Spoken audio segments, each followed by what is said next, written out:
Hello buddy, this is Ben with another Minecraft video. In today's episode I wanted to show off my smart item elevator.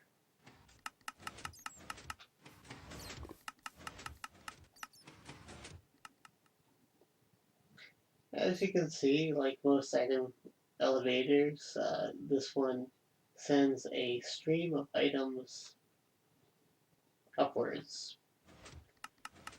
Where this design differs from others though is that it only fires when there's items to be fired. So it utilizes a comparator to turn on and off the firing. And there you go, it ran out of bottles, so it stopped firing. I like this design as well because it fires them in bursts. I think that makes a more interesting visual than firing them, one or two at a time. So I'm going to explain how it works, and then we're going to go build one probably over in that area over here. So how an item elevator works is pretty simple. When an item is stuck in a block, the game forces it upwards until it is out of the block. So here we have a potion, a water bottle, and it is kind of encased in glass here. There's a piston underneath that will push up a glass block into its space. It's very important that you push the block upwards.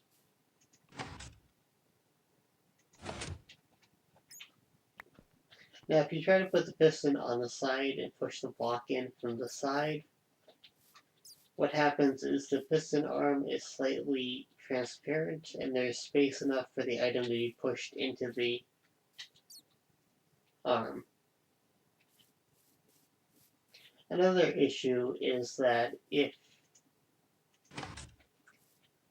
the item will be given horizontal or vertical velocity, but it will still retain its horizontal velocity, which means if you just dispense an item into a block, the item will fly out. The item will just fly out that way.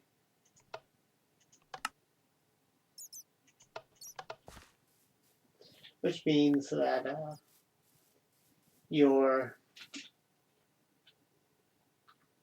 in order to use an elevator, you need to make sure that all your items have stopped moving by the time you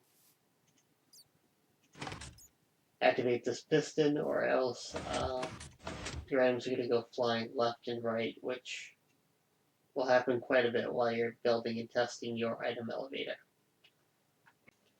So now that we have the basics down, I want to go into a bit of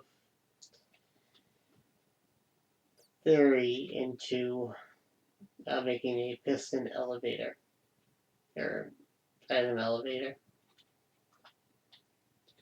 The main concern we have is we want to make sure that all items dispensed are stop moving by the time this piston comes up. So we want there to be a slight delay between when this clock turns off, that powers this, that triggers this, and when this piston comes up and then retracts.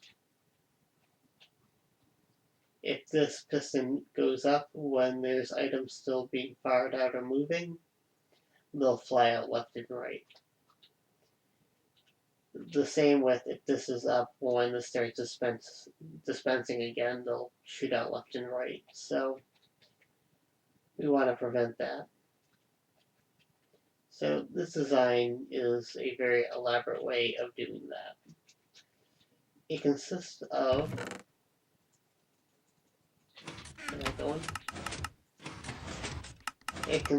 a downward facing dispenser, a clock that rapidly fires the dispenser, a clock that controls the timing between when these get fired off,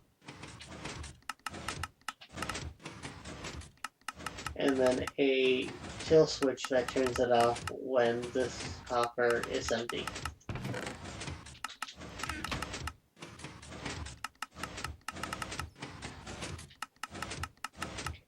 As you can see, it's a fairly straightforward design.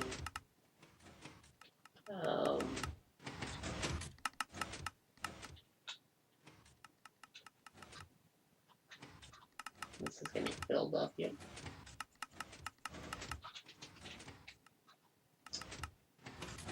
So I'm going to show you how to build it. We're in World, and we're going to build it over here. You start by putting down a sticky piston with a block on top. And you're going to want to put your dispenser facing downwards. Come on. There we go. Now you can actually put the dispenser on the side where this hopper is and shorten this by one hopper. That has the disadvantage of firing it to one side, which makes it slightly more likely for the item to be expelled, and makes it favor one side. If you don't really care that much, then that's a viable option. So now we want to cover this with glass. Make a collar around it, basically.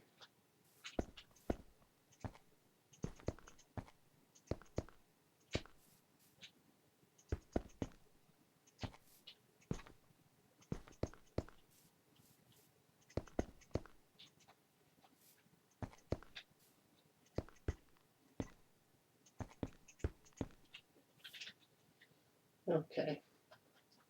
Now we gotta do some work. First we're gonna put in a solid block here next to the dispenser, and we're gonna power it. When a dispenser is powered, whenever it receives a redstone update, it will fire. This way we can just put a clock next to it and cause it to rapidly fire. Next, we're going to put in our hoppers. We want one there and one there. And I'm just going to put a chest on top for input.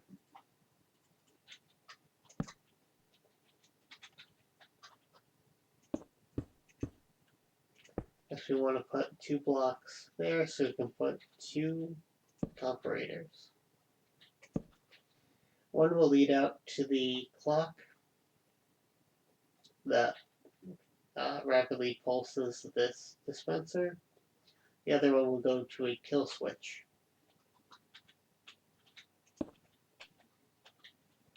So next we want to do it like that. So a cool way to make a clock is just to do this, this, and then to put that in subtraction mode. That will cause a rapidly blinking clock. The cool thing about this is that if you remove power, it stops the clock. I've used this in a couple of my builds to create a very compact clock. And it's perfect for this application. So over here we're going to put redstone, like that. Now if we power this, we should hear this rapidly pulse.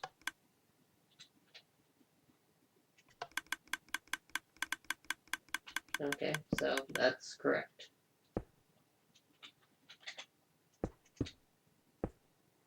So now if we put an item in here, that will cause this to go on, which will cause this to go on, which will power this, which will cause this clock to run, which will fire out that. So that's all good. Now we want to build our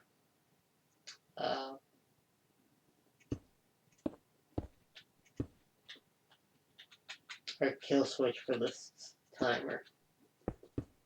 We want the timer to shut off for a moment so that the piston down here can extend and then retract. Otherwise, we'll get items flying out everywhere. So we're going to set off a sticky piston 2 away from here. We're going to go down to the bottom here. Put a block under it, a torch, then a block. This here will form our timer.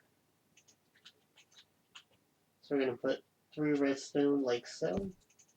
This is a pretty simple timer.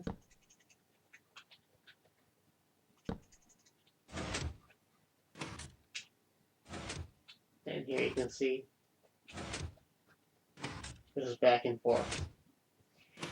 Now, there's no power in this right now, so the clock's not on. But if we were to replace this with a torch,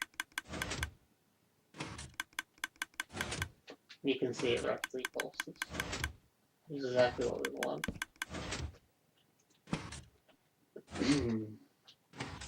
Now, another cool thing about this clock is you can disable it by putting a redstone signal anywhere here, or directly into this one here. Next, we're going to work on the kill switch. Generally, anytime you have a piston in a system, you want to shut it off when it's not in use. Pistons are very loud and annoying. So we want to build in a kill switch. So really all we have to do is power one of these redstone. And we're going to do that by just detecting when this is empty, inverting that signal, and then carrying that signal down to the area here. Now, when there's an item in here, that will turn this on, which will turn this off, which will start this clock again. As an added benefit, this piston is normally off, normally retracted, so if by some weird thing this became powered, it wouldn't cause the clock to run and that would directly fire. Okay, cool. So now we just have to put these up. So we're going to put a 4 count repeater here and here. I found that a 4 tick delay between these two is needed for this to fully retract, this to stop firing, and all the items to settle. Next we want to dig down, we want to put a sticky piston facing up and a block in front of it.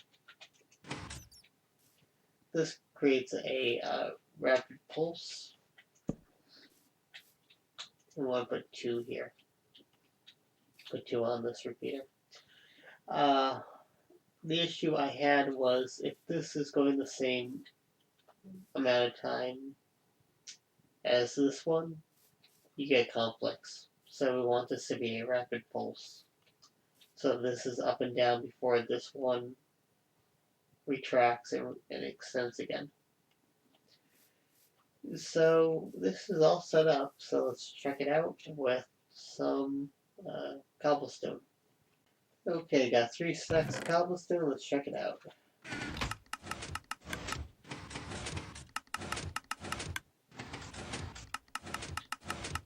Very good.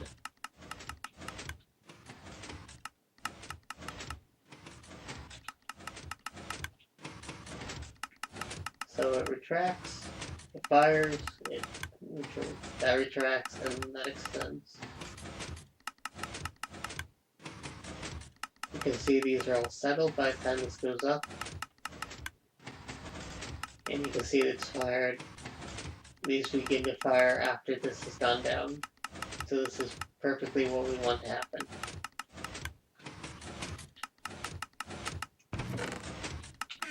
This isn't the fastest item elevator, by the way, but I mean, if you want fast, you probably want an item elevator using droppers, you know, one on top of each other. That'll get you a lot faster. This is more for the cool and visual aspect. Now these on the ground here are not coming out of the sides. When these pop out the top, they have a tendency to go one way or another. So you're gonna have to put a cap on it to prevent it from shooting out all over the place once it hits the top. But you can see it ran through its cobble and it stopped. Now there's probably some cobble left inside here. Yep, there's one cobble there, none in there, of course.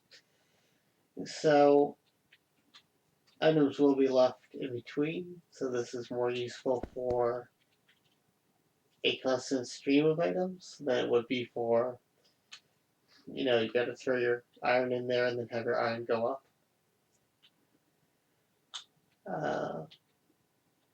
I was gonna use this in my potion room to transport, you know, like mundane potions and things and Netherward and bulk items around in a cool fashion. But of course you could use this for almost anything. I would not use this for expensive things like diamonds or emeralds because there is a slight chance that an item will pop out from the side. I haven't observed it with this design, but you know, Minecraft is a weird game and bugs do happen all the time, so if you want to transport your diamonds, I would suggest using a dropper elevator as it is more secure, or a minecart elevator would also be pretty secure.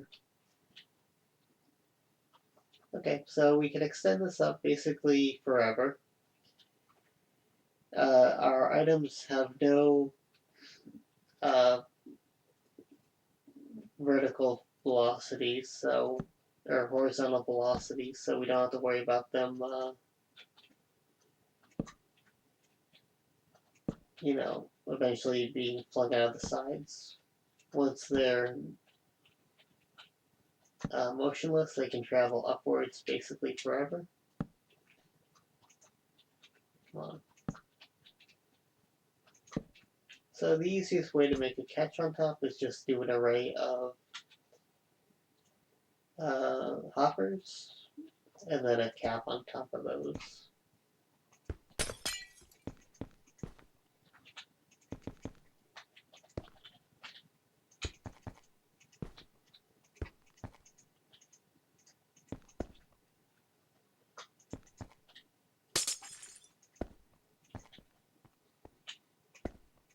And of course, you don't need to build this out of glass. You can use any item you want.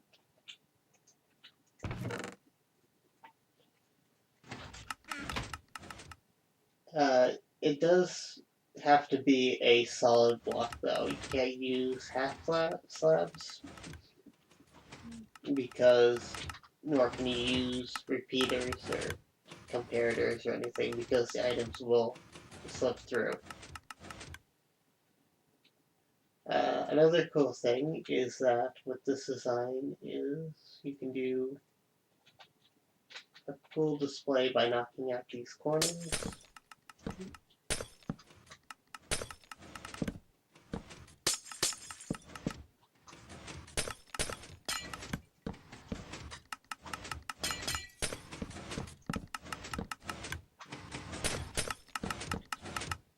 Like so.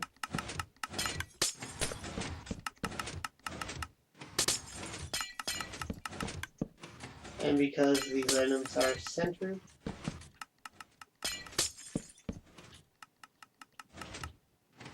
And then of course like a backing, I'd probably use redstone lamps or something. But you can see you get a nice you can get a nice kind of pipes, pneumatic pipes feel by just having a one wide strip of glass with maybe a redstone lamp in the background to illuminate it. Well, that's going to do it for me today. I hope this has inspired you to build your own item elevator in your own world. It doesn't take all that much resources, and it adds a cool effect to item transportation. And it's practical as well.